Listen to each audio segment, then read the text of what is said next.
여기서 오늘 말씀을 뭐라고 말씀을 하시냐면 죄에 대하여 이렇게 말씀을 하셨는데, 죄는 뭐냐? 나를 믿지 아니하는 것이다, 이렇게 말했습니다. 죄에 대해서 말했어요. 나를 믿지 않느냐 하는 것이다. 의인은 뭐냐? 의인은 내가 아버지께로 간다 그래도 했습니다. 내가 아버지께로 간다.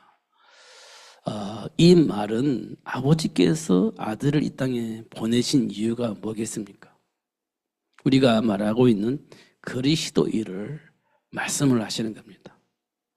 그 일을 맡기시고 이 땅에 예수님을 보내주셨는데, 그 예수님이 그 일을 하시고 이제 어디로 간다? 아버지께도 다시 돌아간다, 이렇게 말씀을 하고 있는 거예요. 그러면 세 가지 일이 그리스도 일인데, 그게 뭐냐? 사단의 올무에 묶여있는 우리를 해방시키는 겁니다. 그리고 주와 사망의 법에 묶여있는 우리를 해방시켜 주시는 겁니다. 하나님을 만날 수 없는 그 길을, 하나님을 만날 수 없도록 가려워진 그 길을 열어서 하나님 만날 수 있는 그 길을 열어놓으셨다는 거예요. 그 일을 다 하시고 지금 아버지께로 돌아간다. 그게 예수님께서 우리에게 말씀하신 의입니다. 의. 이 의는 우리가 말하는 윤리적으로 도덕적인 그 의가 아니라 우리가 해결할 수 있는 이 세 가지 문제를 예수님께서 해결하시고 그 문제를 문제 삼지 않도록 하나님이 하셨다는 거예요. 십자가에 박혀 죽으심으로, 3일 만에 부활하심으로 그게 완성되어졌다는 거예요. 그래서 우리는 예수를 믿으면 죄 없는 의인이 되어지는 겁니다. 죄 없는. 근데 하나님 앞에 당당하게 갈 수가 있게 되어지는 거죠. 사단이 우리를 간섭할 수가 없어요. 십자가에서 이미 죄의 문제를 해결해 주셨기 때문에 그 죄의 문제를 가지고 간섭을 할 수가 없어요. 예수를 믿음으로. 그러면 사람들이요, 자꾸 방종을 하잖아요. 해결됐으니까 방종을 하잖아요.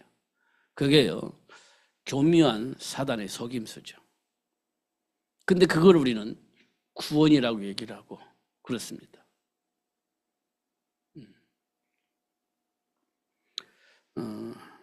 그러면서 그걸 복음이라고 해석을 하기도 합니다.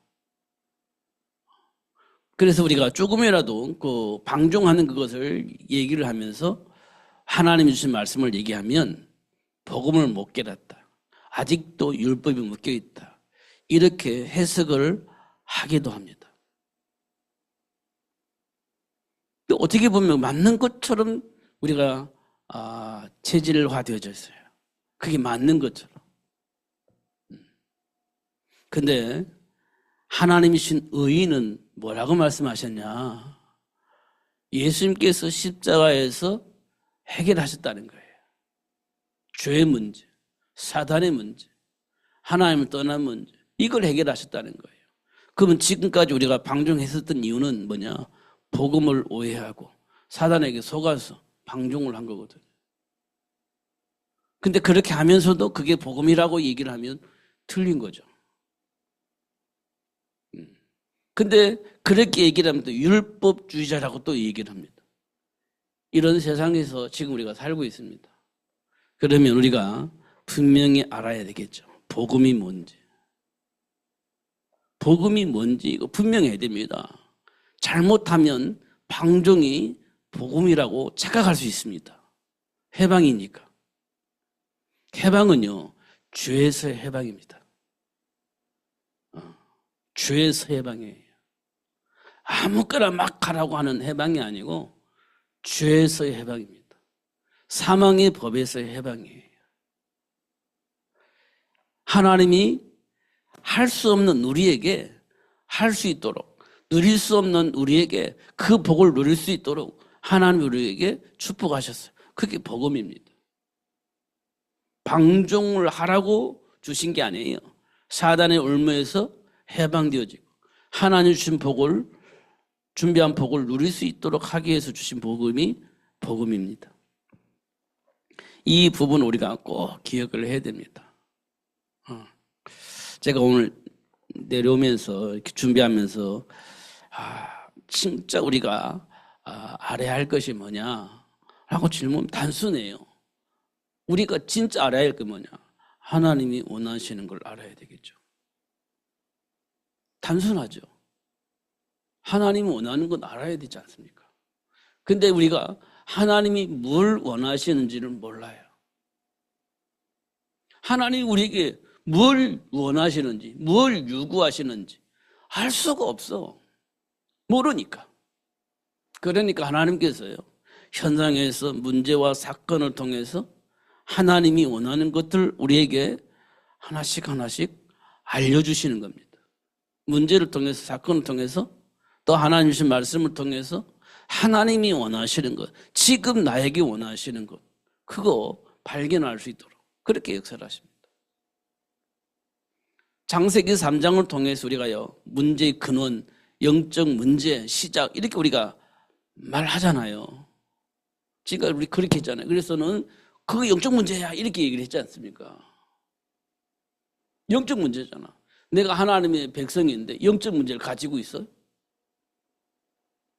내가 하나님의 자녀인데 영적 문제에 잡혀있고 사단에게 잡혀있어서 끌려다니는 인생이 되어 있다? 한번 해석을 해보세요. 맞습니까? 내가 하나님 자녀인데 하나님이 나와 함께 계시는데 그럼에도 불구하고 내가 사단에게 끌려다니면서 막 저주와 재앙을 받을 수밖에 없는 그런 삶이 내 안에 있습니까? 다시 한번 깊이 생각해 보면 그 해석이에요. 조금 잘못됐어요. 하나님이 나와 함께 계시면 나는 어떤 상황이 돼요? 음부의 고세가 나를 이길 수가 없는 거잖아요. 근데 내가 문제 속에 빠져가지고 질질 끌려다니면서 저주를 받고 재앙을 받고 그런 인생이 되어 있느냐? 그러니 너는 그럴 수밖에 없어. 그게 영적 문제야. 이렇게 말할 수 있느냐? 사실은 그럴 수가 없어요. 성경은 말하기를 하나님이 함께한 자는 음부의 고세가 이길 수가 없어요. 그러면 그 사람에게 뭐가 있겠습니까? 세상을 바꿀 수 있는 신분과 권세가 있는 거예요. 세상을 바꿀 수 있는 신분 권세가 있을 뿐이지 사단 영적 문제에 사로잡혀가지고 그렇게 고통 속에 살 수 있는 그런 삶을 배경이 내게 있느냐? 없어요. 하나님의 자녀에게는 그런 게 없어요. 그리고 뭐가 필요해요? 분별할 수 있는 지혜가 필요한 거지. 분별할 수 있어야 됩니다. 이게 저주인지 이게 축복인지 이렇게 분별하면 우리는요 답이 없어요. 분별해야 되잖아요. 지금 내가 저주를 받은 것이냐 아니면 내가 복을 받은 것이냐 어떤 것이 맞는 것이냐 이렇게 이제 헷갈리기 시작하면 답이 안 나와요. 하나님이 우리에게 뭐라고 말씀하셨습니까? 원하는 자를 불러서 하나님이 그들과 함께하고 귀신을 쫓아내고 하나님 나라로 회복할 수 있도록 하시겠다고 약속을 하셨잖아요. 지금 내게 와 있는 문제는요.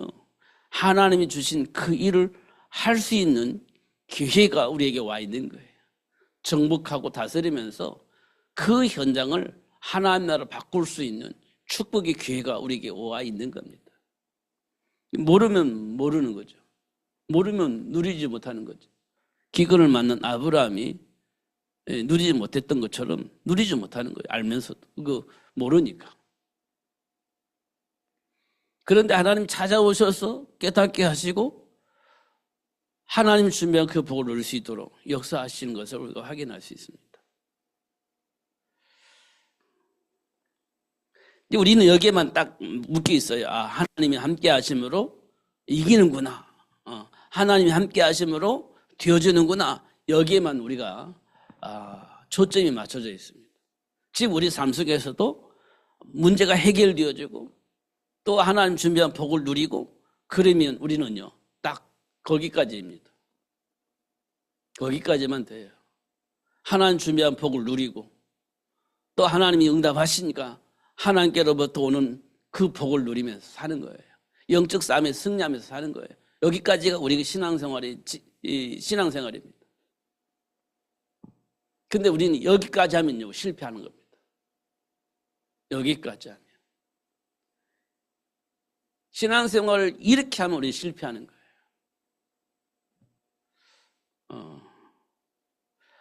아브라함이요, 복의 근원인데 왜 자식들이 힘들까? 후손들이 힘들까? 한번 생각해 보세요.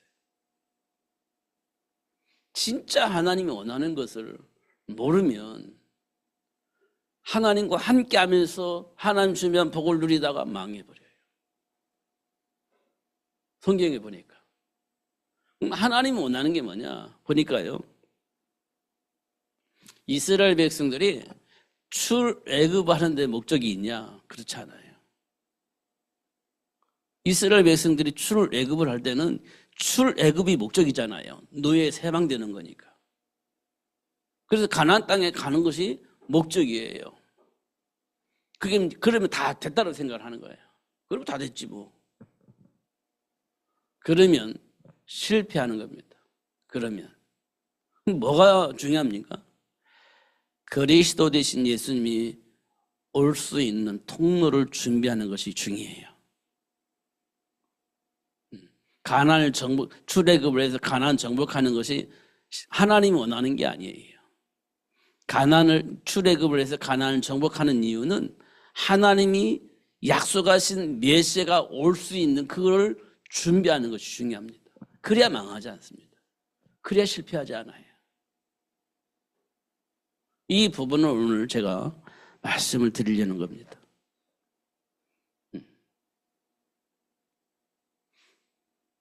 그러니까요, 우리가 신앙생활을 너무 단순하게 보면 지금 내게 있는 문제 해결받고 하나님 준비한 복 누리면서 살면 이게 전부다라고 생각을 하는 거예요. 그렇지 않아요. 메시아가 올 수 있는 가나안 땅을 준비해야 되고, 또 우리는 뭘 준비해야 돼요? 예수님이 재림하시기를 약속을 하셨잖아요. 그러면 예수님이 재림을 하실 수 있는 길이 뭐냐? 모든 사람이 복음을 받으면 예수님 오신다고 약속하셨어요. 그럼 우리는 뭘 해야 되냐? 모든 사람들이 복음을 받는 그 일에 우리는 삶의 초점이 맞춰져야 되는 거예요. 내 문제 해결되어지고 하나님이 약속하신 복 누리고, 이게 전부가 아니에요. 그걸 통해서 이 세상 모든 사람들에게 예수가 그리스도를 말하는 겁니다. 그게 하나님 우리에게 원하는 거예요. 그게. 그래서 너희는 가서 모든 민족을 제자 삼으라, 그렇게 말씀을 하셨고, 온 천하에 다니면 만민에게 이 복음을 전해라, 이렇게 말씀을 하셨고, 그러면서 내 어린 양을 준비해라, 양육해라, 이렇게 말씀을 하셨어요. 예수님이 승천하시기 전에 우리 주신 메시지예요. 이게 하나님의 소원이에요. 이 세상 모든 사람이 복음을 다 듣게 하는 거예요. 그럼 예수님이 오셔서 심판하시기 위해 약속을 하신 거예요. 이게 하나님이 원하는 거거든요. 근데 지금 우리는요, 당장 삶 속에서 일어나는 저주와 같은 재앙의 문제에서 빠져나오고, 내가 원하는 그런 삶을 살 수 있는 부귀영화를 누리면서 사는 거, 이게 지금 우리 안에 숨겨져 있는 동기예요. 신앙생활의 동기. 여기에 묶여 있습니다. 그러다 보니까 하나님이 원하는 것을 우리가 잘 몰라. 하나님 원하는 것. 그러다 보니까 사단이 뭐 이럴 수도 있고 저럴 수도 있고 뭐 이런 방법으로 저런 방법으로 우리를 속이는 겁니다. 하나님의 말씀을 왜곡하여서 속이는 거예요. 분명한 이유를 모르니까, 분명한 목적을 모르니까, 나에게 주어진 삶의 가치를 모르니까 자꾸만 왜곡하여서 속이는 겁니다. 그게 시작이 창세기 3장 사건이에요. 그잖아요. 모르니까 속이는 거지. 그리고 창세기 6장 네피림 문화를 통해서 속이는 거죠. 그래서 말씀을 거부하게 만들고, 성공을 찾아서 가고, 자녀 교육을 위해서 가고, 그러면서 그게 중심이 되다 보니까 말씀 무시하고, 하나님과 함께하는 것, 그냥 내 동기를 위해서 하나님과 함께하는 삶이 되어져 버리고, 하나님이 진짜 원하는 그런 삶을 살 수 없는 상황이 만들어진 겁니다. 그게 창세기 6장의 네피림 문화예요. 이게 지금 우리 삶 속에 들어와 있어요. 세상은 그렇지 않아요. 이게 그 문화에 묶여 있는 겁니다. 삶의 현장은 그렇지 않아요. 그게 묶여 있는 거예요. 세상의 흐름은 그렇지 않아요. 그게 묶여 있는 거예요. 그게 장세기 6장 네피림 문화가 그랬습니다. 세상은 그렇지 않아요. 현장은 그렇지 않아요. 흐름은 그렇지 않아요. 그래서 말씀을 무시한 거예요. 그게 장세기 6장 네피림 문화입니다. 그런데 그들이 뭐 합니까? 성공도 하죠. 자녀도 훌륭하게 키우죠. 영향력을 입히죠. 그러니까 자기들이 맞다라고 생각을 하는 거예요. 자기들의 인생이 맞다라고 생각을 하는 겁니다. 그러니까 하나님의 말씀을 무시하는 거죠. 이때 하나님께서 야, 이들은 더 이상 어떻게 할 수가 없겠구나. 그래서 심판을 내린 겁니다. 그게 홍수 사건이에요. 지금 우리 삶의 현장에 있는 많은 사람들이 그렇게 얘기를 해요. 이건 불신자는 뭐 두말할 필요가 없지만 신자들 가운데 이런 말을 한단 말이에요. 세상은 그렇지 않아요. 현장은 그렇지 않아요. 지금 삶의 흐름이 그렇지 않아요. 이렇게 얘기를 하고 말씀을 무시하고 자기들이 원하는 그것을 위해서 말씀을 이용해 먹는 신자들이 너무 많아졌다는 거예요. 근데 사람들이 그게 맞다라고 박수를 치고 있다는 거예요. 그게 맞다라고 박수를 치고 있다는 거예요. 이게 지금 현장의 모습입니다. 현장의 모습이에요. 그래서 저는 조금은 마음에 애통함이 있습니다. 진짜 애통한 마음이 있습니다. 야, 진짜 하나님 원하는 쪽으로 가야 되는데 그러니까 나만 그러냐라고 생각을 나도 합니다. 근데요, 질문을 하는 거예요. 하나님께서 진짜 하나님 원하는 건 뭡니까? 이렇게 자꾸 질문하는 거예요. 그러다 보니까 하나님께 저에게 이렇게 창세기 3장 왜 그랬냐? 창세기 6장 왜 그러냐? 창세기 11장 왜 그러냐? 원인이 뭐냐? 배경이 뭐냐? 자꾸 질문해 보니까 모르는 거예요. 하나님을. 내가 누구인지도 모르고 하나님 누구인지도 모르는 겁니다. 이 하나님께서 이 말씀을 왜 주셨는지도 사실 모르는 거예요. 그런데 현장에 나가는 두려움이 있죠. 현장에 내가 뭐 준비할 것이 있죠. 우리 자녀들 어떻게 키울 것인가 이런 자꾸 궁금한 게 있죠. 그러다 보니까 자꾸만 다른 길을 가는 거예요. 자꾸만. 모르니까 자꾸만 다른 길을 가는 겁니다. 그러면 올바른 그 하나님이 원하는 말을 올바로 전할 수 있는 사람이 이 땅에 필요하잖아요. 진짜로는. 엘리 제사장 시대 때에 하나님께서 사무엘을 준비해서 미스바 운동을 할 수 있도록 하셨잖아요. 저는 그게 당연하다고 생각을 하고 그랬는데 이론적으로는 알았는데 생각과 삶은 하나도 영향을 주지 못했다는 거예요. 미스바 운동이 나에게 아무런 영향을 못 줬어요. 어떻게 되냐 그러면 하나님이 원하는 거다. 그게 진짜 목회다. 목회 성공을 위한 방법으로 사용했다. 목회 성공을 위해서 방법으로 사용했을 뿐이지 진짜 미스바 운동을 했냐라고 물어볼 때 저는 퀘스천입니다. 지금 퀘스천이에요.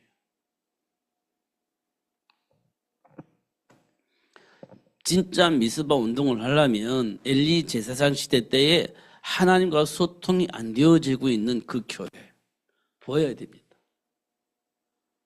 그래서 하나님께서 왜 사무엘을 선택했느냐, 준비했느냐, 하나님과 소통해서 백성들에게 하나님 준비한 복을 전달하기 위해서 하나님 사무엘을 준비했다.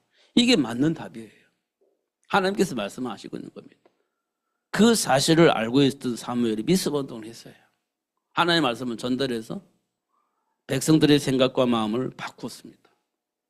그래서 우상을 버리고 하나님을 예배하는 그런 복을 누릴 수 있도록 그렇게 역사를 하셨죠.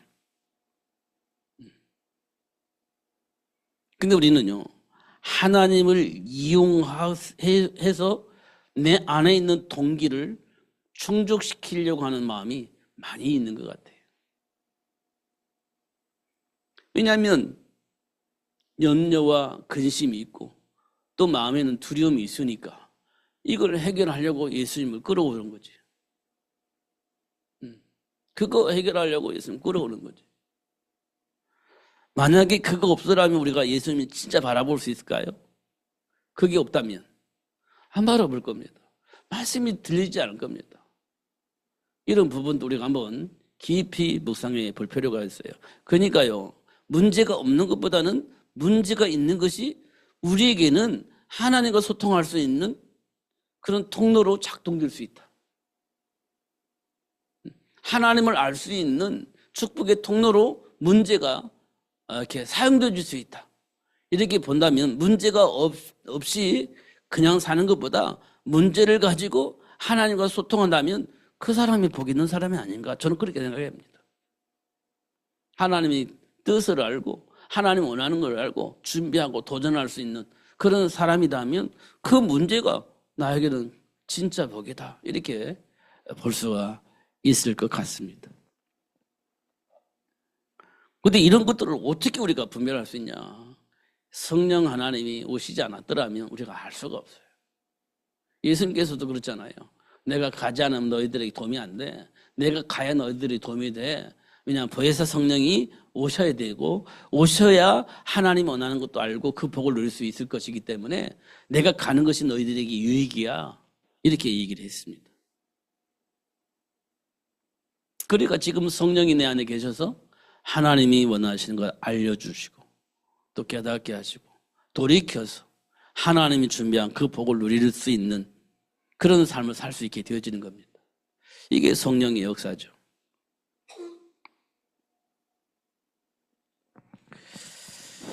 그러니까 우리가요, 예수 믿는 것은 구원받았다. 이것으로 끝나면 안 돼요. 뭐가 있어야 됩니까? 하나님이 원하시는 세계 복음을 향한 생각과 삶이 바뀌어야 된다는 거예요. 그것 때문에 하나님 나를 불렀기 때문에. 그것 때문에 이 복음을 깨닫게 하셨으니까. 그냥 복음 안에서 막 행복하게 사는 것도 중요하죠. 당연하죠. 그런데 하나 더 있어요. 이 복음을 세상 모든 사람이 전달하는 거예요. 이게 하나님의 소원입니다. 근데 우리는 복음 듣고 행복해진 것으로 끝나면 안 돼요. 근데 대부분은 그렇게 알고 있습니다. 나만 문제 없으면 돼. 나만 행복하면 돼. 하나님이 나와 함께 계시는 걸 확인하면 돼. 여기 되면 이제 반쪽만 되는 거예요. 실제로 이 복음이 다른 사람에게 전달되어지기를 원하는 것이 하나님의 소원인데 이 부분까지 우리가 회복되어지는 것이 굉장히 중요하다.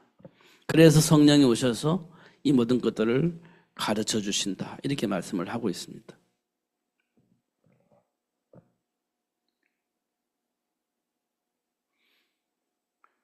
그러니까 가나안 정복 이거 말 우리가 많이 했잖아요.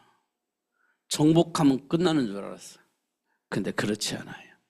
예수님이 올 수 있도록 준비가 되어져야 됩니다. 그러니까 이스라엘 백성들이요, 이렇게 노예로 잡혀가고 포로로 잡혀가고 속국이 되어지기도 하고 그런 일이 벌어지지 않습니까? 예수님이 오셔야 할 땅, 그 땅에 준비를 해야 되는데 안 되니까 포로로 잡아가 버리기도 하고 속국이 되어져 버리게 만들어 버리기도 하고 그래서 예수님이 메시아가 와야 되는데 그 땅이 어디냐? 가나안 땅이야. 그럼 어떻게 해야 되냐? 준비해야지. 이게 하나님이 원하는 겁니다. 이게.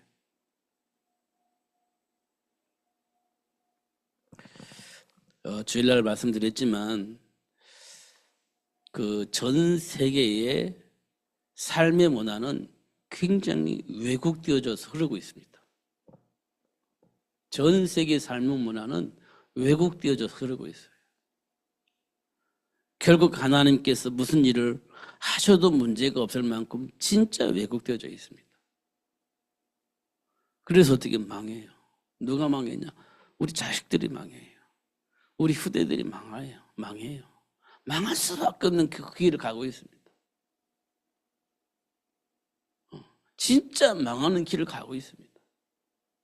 이대로 놔두면 진짜 망해요. 소돔과 고모라 같은 삶의 문화가 자리 잡고 형성되어지고 뿌리 내려서 우리 자녀들이 그 문화 속에 길들여져 갈 것이 분명하거든요.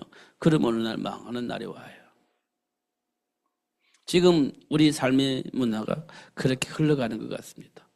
그런데 사람들은 잘 몰라요. 그 흐름 속에 타다 보면 몰라요. 처음에 개구리가 이렇게 소대에 있었잖아요. 그런데 밑에서 불 떼는데 천천히 이렇게 익어가잖아요. 근데 익어가는지 몰라요. 천천히 물이 데워지면서 자기가 익어서 죽는다는 걸 몰라요. 그렇잖아요. 우리가 많이 들었던 얘기잖아요. 지금 세상 문화가 천천히 우리 생각과 마음을 이용해서 천천히 하나는 전혀 상관이 없는 내 안에 있는 동기만을 가지고 살게 만드는 그런 문화가 천천히 원하는 흡수돼 버립니다. 어느 날 보니까 내가 그런 사람이 되어 있어. 그렇게 역사하고 있는 사단의 역사를 우리가 봐야 되는 겁니다. 근데 지금은요, 많이 들어와 있습니다. 이제 볼 수 있을 만큼 들어왔습니다. 장악되어져 있다는 사실을 알 수 있을 만큼 들어왔습니다. 삶의 문화가. 그래서 너나 할 것 없이 망할 수밖에 없는 상황이 생겼습니다. 그러니까 그럴수록 우리는 거기서 버텨보고 빠지지 않고 살아보려고 발버둥 치는 사람들이 있습니다. 어떤 사람은 빠질지는 모르고 그 속에 막 살고 있고, 어떤 아는 사람은 막 거기에 빠지지 않고 버텨보려고 살아보려고 버티는 사람이 있고 그렇습니다. 버티는 사람이 이기는 거죠. 근데 그 사람이 삶의 문화를 바꿀 수 있냐? 아니에요. 그 문화를 주도하는 사람이 되어지는 겁니다. 그 문화를 주도하는 사람. 올바로 하는 사람들을 강제적으로 장악하고, 올바로 살아보려고 하는 사람은 그 올바로 살 수 없도록 강제로 이렇게 압박을 하고, 그런 사람으로 사용되어지는 겁니다. 잘 보면 그럴 수밖에, 저는 그게 요즘 그게 그렇구나 이렇게 보여집니다. 좀 뜬금없는 것처럼 보이지만 저는 그게 조금씩 보여요. 그럼 어떻게 하냐? 진짜 준비해야 되겠다. 진짜 준비해야 된다. 이런 생각이 저는요, 지울 수가 없어요.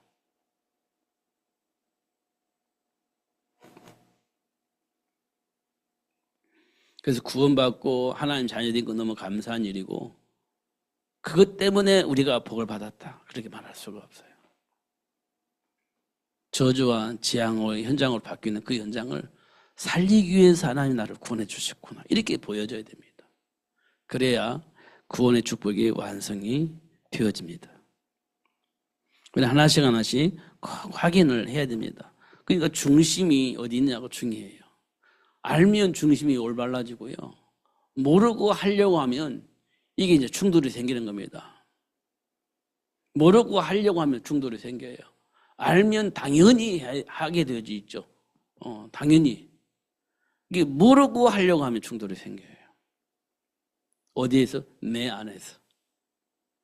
모르고 하려고 하면 내 안에서 일단 충돌이 생겨요. 그런데 어쩔 수 없이 해야 되는 상황이잖아요. 마음 편하게 일을 못합니다. 스트레스 받으면서 일을 해요. 어쩔 수 없이 해야 되는 거니까.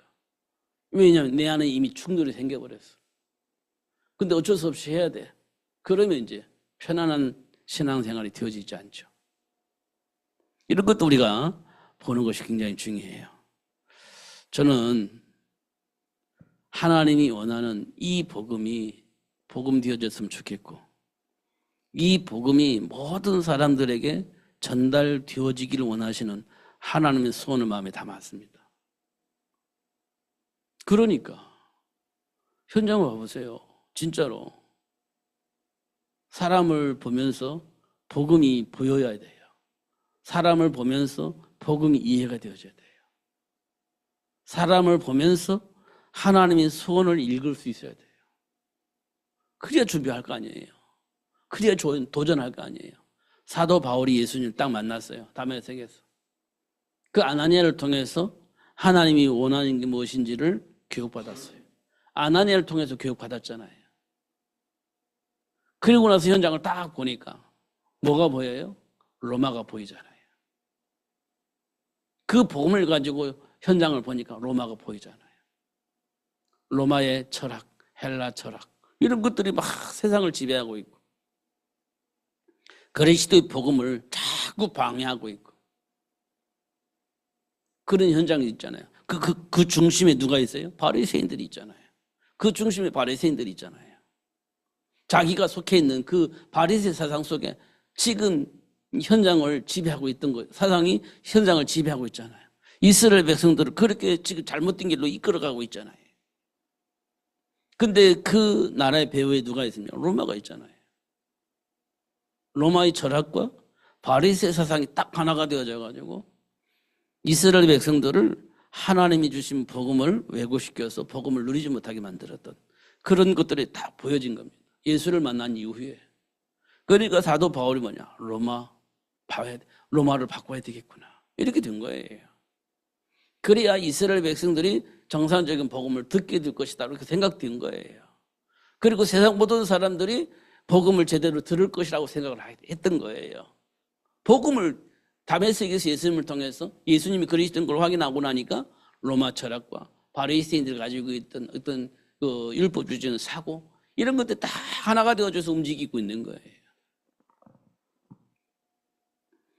로마도 보아야 하리라 이렇게 얘기를 하고 예루살렘에서 이 복음을 전한 것처럼 로마에 가서도 그 황제에 가서도 이 복음을 증거해야 할 것이다 하면 계속 준비하잖아요. 그러면서 현장을 살리기 위해서 회당운동하고 소원운동을 해서 제자 만들고 파송해서 현장을 바꿀 수 있는 중직자로 바꾸고 이런 일을 했잖아요. 이게 사도 바울이 하나님이 원하시는 것을 발견했기 때문에 그게 가능했던 거예요. 또 우리도 그거 해야죠. 세계복음을 하려면. 진짜 해야 되는 겁니다. 이거는. 요기벳을 통해서 모세가 준비되듯이 우리를 통해서 세계를 복음화할 수 있는 제자를 준비를 해야 되는 겁니다. 이거는 진짜 해야 할 일이에요. 우리에게 맡겨진 사명이에요. 누군가는 하겠지. 아니에요. 내가 해야 되는 겁니다. 하나님이 나에게 주신 메시지라고요. 지금은 뭐 할 수 있는 게 아무것도 없는데 그래도 하나님이 주신 거예요. 그러니까 우리 언약보다 기도하면서 도전해야 되는 겁니다. 그것 때문에 하나님 우리를 부르셨단 말이에요. 모세가 80세 부름받았을 때 할 수 있는 조건이 아무것도 없었잖아요. 무슨 조건이 있습니까? 할 수 있는 무슨 조건이 있어요? 할 수 있는 무슨 배경이 있습니까? 아무것도 없잖아요. 근데 하나님께서 모세를 불러가지고 야, 너 가서 애굽에 가서 이스라엘 백성 데리고 나와 이렇게 얘기를 했잖아요. 모세에게 조건이 있습니까? 할 수 있는 힘이 있습니까? 뭐가 있습니까? 아무것도 없잖아요. 조건 하나밖에 없습니다. 내가 너와 함께 할 것이다. 이거밖에 없습니다.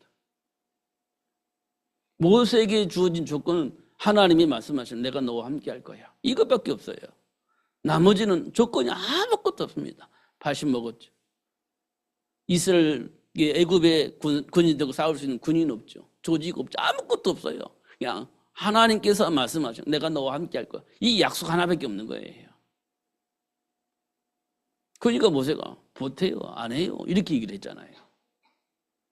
저는 못해요. 알 수 없습니다. 봐보세요. 할 수 있는 게 거의 되는지 안 되는지 봐보세요. 이게 이제 모세의 마음이거든요. 이게. 근데 하나님께서 그런 모세를 불러가지고 출애굽을 하게 하셨잖아요. 맞잖아요. 그 우리는 세계를 복음하려면 조건이 있어야 되잖아요. 우리도요. 나름대로. 우리 속담에 소도 언덕이 있어야 비빈다고 하잖아요. 비빌 언덕이 있어야지. 예, 그러지 않아요. 우리 그게 이제 우리 생각 속에 있는 거예요. 우리 마음 속에. 비빌 언덕이 있어야 뭘 하든지 말든지 하지. 아무것도 없는데. 우리가 뭘 할 수 있어? 그럼 포기하는 거잖아요. 근데 하나님 우리를 통해서 내가 너와 함께 할 거니까 가서 모든 민족을 제자로 삼아 온전한 삶의 이 복음을 전해. 이렇게 얘기를 하신 거예요. 근데 지금 내가 할 수 있는 게 아무것도 없는데. 이렇게 얘기해버리면 이제 우리가 모세처럼 주보태 이런 말 똑같이 하는 거예요. 지금 현실이 그렇습니다. 근데 하나님은 우리에게 뭐라고 말씀하시냐면 세상 끝날 때까지 내가 너와 항상 함께 할 것이다 라고 말씀을 하셨어요.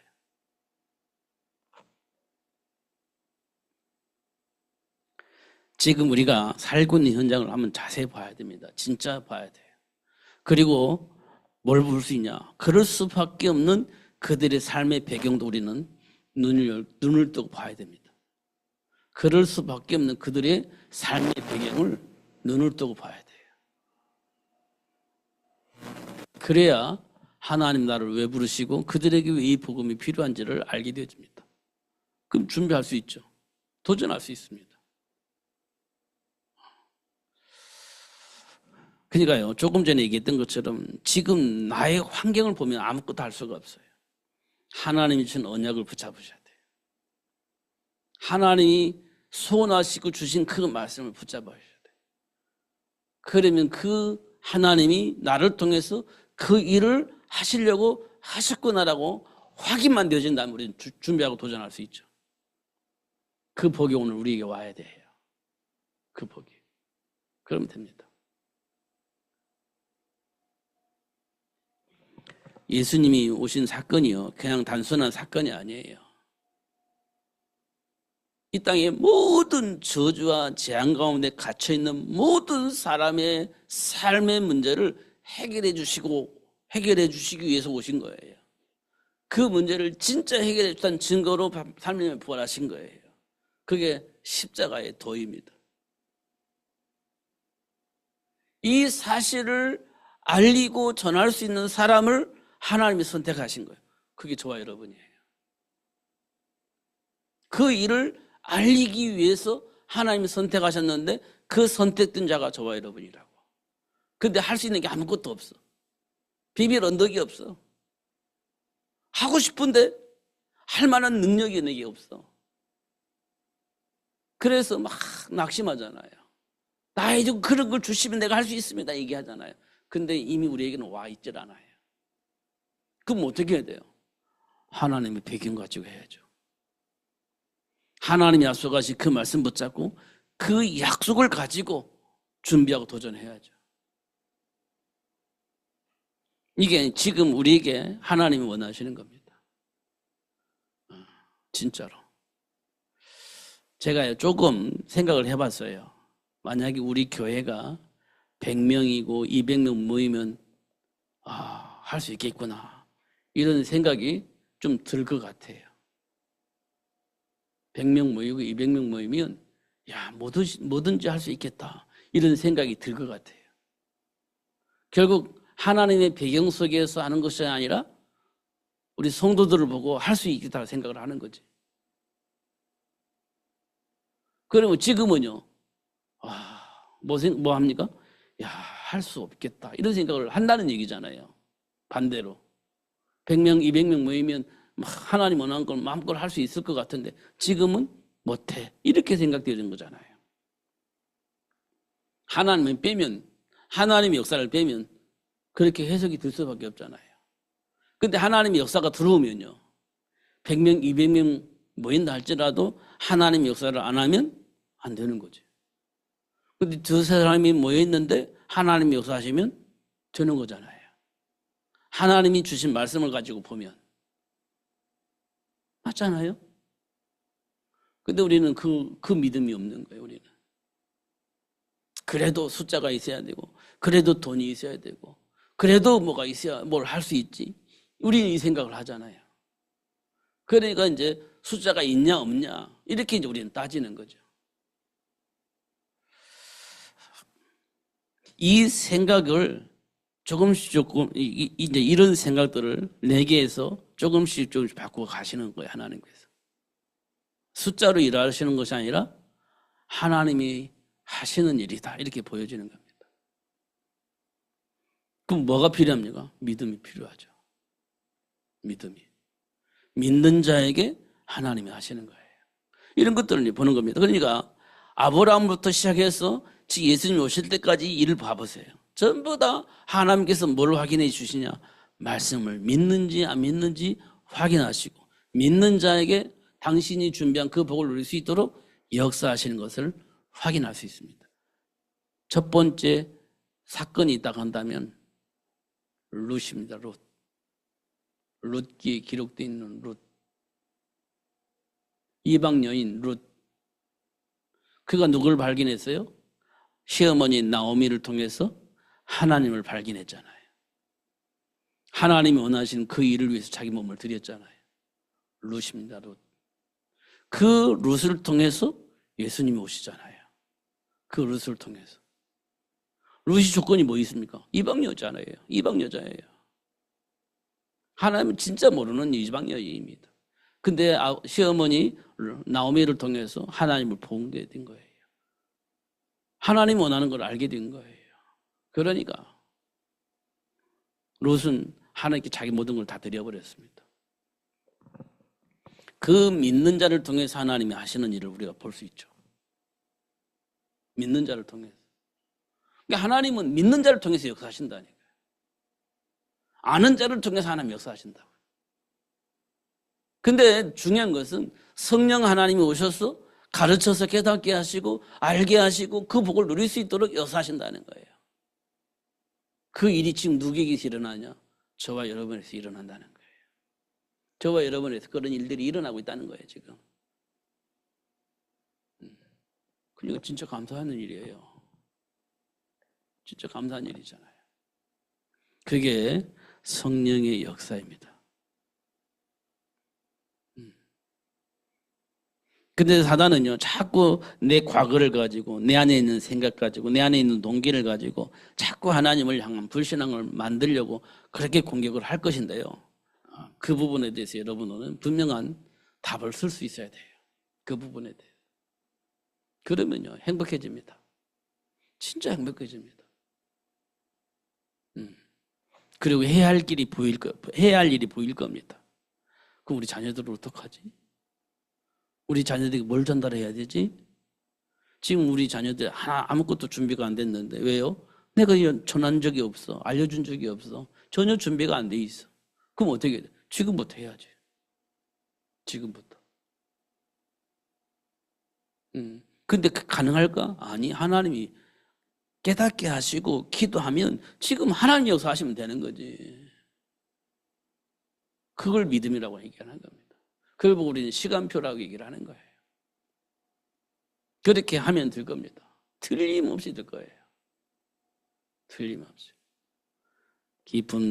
마음속 깊은 곳에 뿌리 내리고 있는 그 어떤 사단의 어떤 통로 될 수 있는 부분에 그리스도의 복음이 들어와 버렸으니까 그 복음으로 승리하시고 넘어서서 하나님 나라를 회복하는 그 일에 쓰임받는 여러분 되시기를 예수님 이름으로 축복합니다. 기도하겠습니다. 하나님 아버지 감사합니다. 오늘도 추구의 복을 주시고 알게 해주셔서 감사합니다. 하나님의 배경 속에서 준비된 복을 보게 하시고 누릴 수 있도록 성령으로 충만하게 하여 주옵소서. 하나님이 원하시는 그 일을 보게 하시고 알게 하시고 깨닫게 하여 주시되 돌이켜서 하나님과 함께하는 삶을 누릴 수 있도록 축복해 주옵소서. 예수님 이름으로 기도하옵나이다. 아멘.